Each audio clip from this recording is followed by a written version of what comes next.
How's it going, everybody? Daner here with North Central Builds, and welcome back to another exciting Polybag opening. Today we're going to be opening up this Polybag from the LEGO City series. Now, I actually managed to score this for a super good price. I got it from my local dollar store for just under $5. If you're able to find these Polybags for anywhere around $5, you're usually getting a pretty good deal for them. Now, this one is the Baby Gorilla Encounter. It comes with 34 pieces. It isn't a super complicated build, but it does come with a minifigure and also a unique gorilla animal Lego figure, which I believe may be unique to this set also.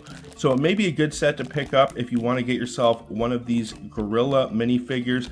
But it looks like we have a little jungle setting there, a pretty cool little minifigure with some accessories as well. I'm super excited to tear this bag open, see what kind of pieces we are working with, and then see what the finished product looks like.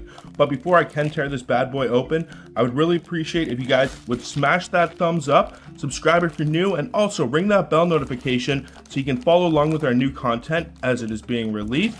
And then, without any further ado, what do you say we tear this bad boy open and see what the Baby Gorilla Encounter looks like once it is finished? Let's get it, guys.